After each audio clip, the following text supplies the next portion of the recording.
We've all seen Looney Tunes, Scooby-Doo, and other classic cartoons. There's a famous motif where characters run off cliffs and stand for a moment, suspended in the air as if gravity no longer exists. It's not until they look down and realise they aren't supported by anything physical that the little help sign comes up, or they hop in each other's arms, and they plummet down and out of sight. We currently have a Wile Coyote economy, predicated on making nothing that actually exists, which pays people only to affirm an ideological consensus, and who treat the reintroduction of fiscal responsibility and shareholder accountability to a company as an extinction event. The existential fear expressed by those corporate pets can be understood in religious terms. Upon his acquisition of Twitter, Elon Musk fired half of all staff. These were mainly from redundant departments like trust and safety and human rights. This set in motion the falling of fiscal dominoes. Meta announced it would fire 11,000 employees to reduce operating costs. Amazon, likewise, is rumoured to fire 10,000. The diversity, equity, and inclusion protection racket began wailing and gnashing their teeth, exposing their self-awareness of the superfluity of their grievance-mongering industry. Their outrage at Musk setting the example for how Silicon Valley can function fiscally responsibly by firing thousands of useless employees exposes how our information economy exists arbitrarily to perpetually employ people. Economic activity has become a way of supplying emotional continence to adults with arrested development. Fleeting fulfillment and peer recognition motivates much of our modern economy, particularly when raw survivalism is less of a worry because stocking shelves and keeping the lights on is always someone, a man's, else's job. Dependable employment in institutions like tech corporations act as scaffolding for a dilapidated sense of self. A selfish, egocentric existence, unmoored from duties to family, community, and deity, and trapped between the rock and hard place of nihilism and narcissism. It also supplants the vacant religious instinct of many with the false promise of their engagement in a historicist project, in having a claim to have expedited how soon history's long arc is contorted towards justice. The hidden nihilism of this project is never betrayed. That, if inevitable, we might as well not participate because humanity will reach this equitable, tolerant apotheosis regardless of the obstructions it will roll on over as speed bumps along the way. Our instinctive disbelief in our inability to shape social events is perhaps best portrayed by arch-progressive atheist Sam Harris, whose disbelief in free will doesn't stop him exhibiting such outrage at Donald Trump as a disruption to his Enlightenment rationalist hegemon that he would rather Hunter Biden hoard the corpses of children in his basement than Trump have a business venture which doesn't pan out. I mean, Hunter Biden, at that point, Hunter Biden literally could have had the corpses of children in his basement. I would not have cared. Especially considering he just quit Twitter. Keep crying. Lots of people are paid for no reason other than to satiate that desperate need to belong to something. If not a family, then as a figure of epochal prominence. These childless millennials and post-Fukuyaman Gen Xers seek the end of history they were promised. They wish to plant their pride flag in the territory at the end of the timeline. ESGs exist to enforce this ideological hegemony. Environmental, social, and governance scores are the metrics by which the World Economic Forum and its hedge fund investor partners, Vanguard, State Street, BlackRock, alike, assess who is doing enough diversity, equity, inclusion, and sustainability activism to subsidize to the tune of trillions of dollars a year. The moneylenders in question appoint experts in those fields of corporate social responsibility, intersectional identity group advancement, and environmentalism. These stakeholders supplant the shareholder investors as who the company is responsible to. This remoralizes the movers and shakers in markets, reorienting them toward ubiquitizing the activist narratives rather than providing goods and services to turn a profit. It also deepens the incestuous relationship between legislators and lobbyists. Power and capital centralize in these behemoths corporations because the regulatory burden they have a hand in creating is too much for burgeoning competitors to bear. Remember that old Robin Williams bit about politicians wearing their sponsors on badges like NASCAR? That now becomes a mandate to adorn your public-private partnered institution with the nauseating kaleidoscopes of flags flying for black power and pride. It's a system which ensures against the tried truism of customer accountability: get woke, go broke. But ESGs are not the tail wagging the dog or an end unto themselves. The ambition of a circular donut economy controlled by activist corporations is an inevitable product of a technological economy which produces nothing tangible but is nonetheless engaged in the project of endless progress to satisfy its participants. Without a religious mission, like Christianity, for example, grounded in the material plane of God's creation, capital converges with ideology to create meaning. ESGs are just an apparatus to enforce the elite's definition of that meaning onto us, who are too stupid to have figured it out for ourselves, of course. This ideology festers in departments which are unproductive and entirely relational, like HR. Human resources staff are the doctrinal interpreters of a new collectivist faith, the tea leaf readers for systemic racism, who propel the economy towards the Promethean ambition of our self-redefinition as equitably valuable and prosperous. So, when these departments are culled for something tangible, say repairing the deficit resulting from hemorrhaging $4 million a day in operation costs, they perceive it not as an unexpected interruption in their revenue streams, but as an existential threat akin to the Antichrist occupying their church. The media, international bodies, governments, tech platforms, and talking heads form a sky-screaming chorus because their grand moral crusade has been exposed as funded by nothing but unsustainable debt and fueled by ideology alone.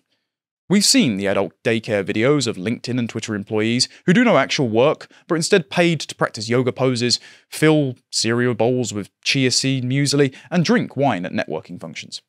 The occupants of this high-tech creche are a walking advertisement for the gilded cage lifestyle of material abundance and spiritual emptiness, promised by the aspirational digital Stalinists chairing the World Economic Forum. And these corporate pets broadcast their decadence on TikTok, because they fear that, if starved of digital validation to displace their internal and localized sense of meaning, they, like a human Tamagotchi, will die of neglect. While Musk governs with some arbitrariness, see the Alex Jones decision, for example, he still represents an extinction event for this hollow progressive project. The useless midwits on non-performance salaries fear the exodus that ESGs inhibit. Some might ask, is it not benevolent to prop this system up if it provides these people with some fleeting fulfillment? Such an argument is about minimizing harm, rather than affirmatively constructing something good unto itself.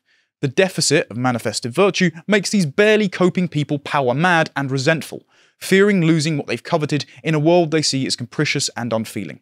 A salary job as a HR exec who deludes themselves into fighting bigots beneath every rock to avoid the pain of admitting how meaningless their life really is seems like a corporate sedative for society-wide nihilism. These, predominantly, women would be happier at home.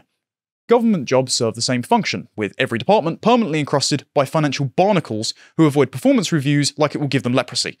I suppose it is misogyny to notice that giving women the vote resulted in exponentially increasing state spending, in turn creating the perverse incentive for the state to expand the tax base by legitimizing the activism of second-wave feminists, like Simone de Beauvoir, who said that women's total workforce enrollment was the mean by which she should destroy the family. You will love nothing and you will be happy, I guess. Musk, being incommensurate with the diversity, equity, inclusion, and sustainability agenda, reminds them that their nihilistic existence rests precariously on ideological consensus alone.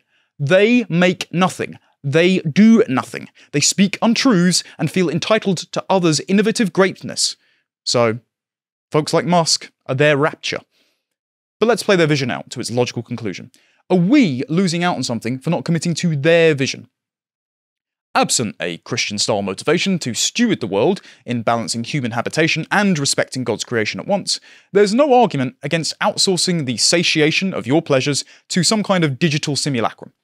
Nihilism is conjoined with hedonism. Without a higher ideal, or social bonds to nobly subordinate yourself to, one seeks the dopamine brain blasts for pleasure instead.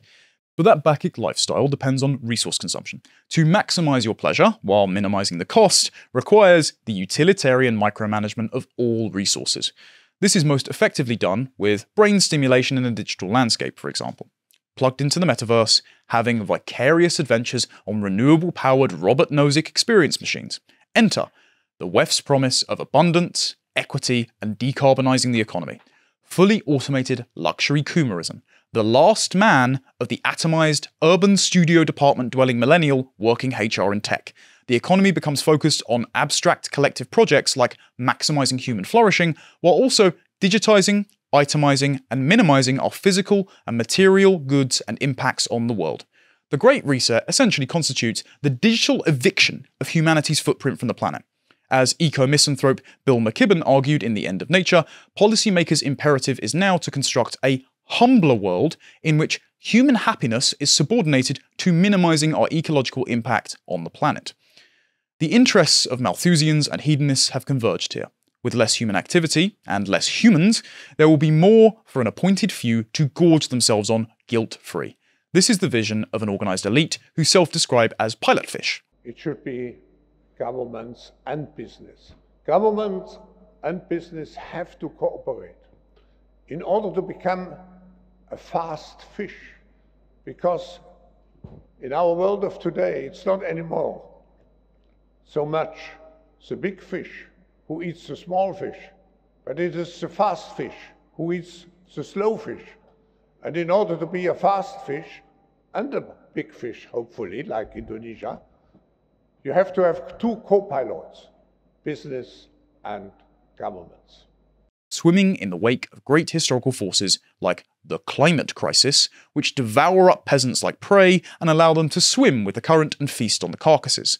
Their self-erasure and opulent utopia is a product of their impotence in the face of cataclysms that their ideology predict will come to pass, the bigger fish. Just as they're persuaded by the fear-mongering of peddling existential crises, ecological or social, the many moving parts involved in enacting their vision are also scared into compliance.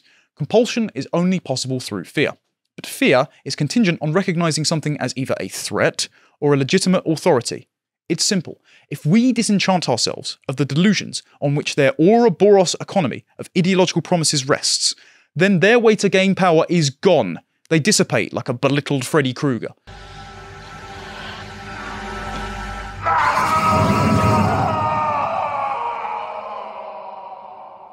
The likes of Trump or Musk buying Twitter represent extinction events to ESGs and this ideological economy. Those events signal to us that they can be made afraid. We have been given our mode of defying this international consensus, a counter-captured libertarian king who flaunts their technocracy at every turn. Their fear of recognizing that they stand on nothing is what makes them so dictatorial. Pardon the pun, but the West is shitting bricks at the fact that an adversarial, parallel economic bloc has monopolized most mineral, fuel, and precious metal procurement, refinement, and distribution supply chains. China and Russia own lots of gold, metals, and gas, whereas, again, we make nothing. The complacency of the post-Cold War consensus of eternal Western dominance allowed insidious globalists to covertly price us into irrelevance in the international market. Imperialism is still the name of the game for up-and-coming countries, however, in Africa, Asia, and South America. And China is the only game in town. If you're starving, you'll take the Belt and Road over net zero any day. They're trading in fear and influence. It's why governments can pass the obviously incongruous policy that there's such a hole in the budget that they have to plunder your paycheck with the highest tax rate since the Second World War, and then commit trillions in climate reparations to nuclear-armed Pakistan. Our actual finances are based on debt, unfulfillable promises. But such nonsense is perpetuated to cling to a consensus reality, running aground on the rocks of opposing worldviews and enforcement costs. The numbers never matter. It's all about picking where you wish to trade your influence to ensure ideological hegemony. They silence dissent so that their consensus reality can be enforced before too many people wake up to its obvious absurdities. This is why the conclusion of Fight Club makes no sense, for example. Bombing the buildings of credit card companies won't do anything. Our currency, our commerce, our transaction history exist purely in the ether, and they want to make that worse. Nothing short of a double-barrel blast of an EMP and an amnesia-inducing mind virus could permanently reset the technological financial status quo. The Great Reset is an acceleration and fortification of this arbitrarily digitized economy. They don't want the problems fixed. They want their thumb on the scale forever so that only we suffer its contradictions. Were we all to die out from demographic collapse, illness, or some other conspiracy theory, industrial machinations beyond our present imaginations, I'm sure, then these renewably run algorithmic devices will continue functioning for capital's sake. Long after we're dead, just as Nick Land predicted, the wheel will spin, regardless if we hamsters do any actual running. Nevertheless, there will be a collapse. They just hope that said collapse precipitates their dystopian vision. But we can avert that path with constant vigilance and non-compliance. If we get complacent, the international consensus will reanimate their unsustainable empty promise model, like Crafty in Grant Morrison's Animal Man. So let's not road run headlong into the mirage of a tunnel to utopia painted on a wall. Their consensus reality relies on manufactured consent. If it didn't, the media wouldn't waste so much money trying to convince you to accept, unquestioningly, the message. So reject it. Disengage. Stop funding them. Localize. Organize. Support those building a counter-consensus with their investigative journalism or escapist entertainment. Hoard assets and tangible things. Become self-sufficient. cultivate virtue and family values in anticipation of the day when we can become single-income parents again. We must mount a great retreat, from globalism to localism, from cultural universality to parochiality, from dynasty back into family. A great reset, equally precipitated by next year's financial collapse onset by the saboteur action of the elite, but based. This will of course require the defunding of grievance-mongering non-profits, the electoral ostracism of captured politicians, and investigations and appropriate punishments given to those actually peddling misinformation. But we must first undo the discouragement inflicted on us to pacify resistance to their totalitarian vision.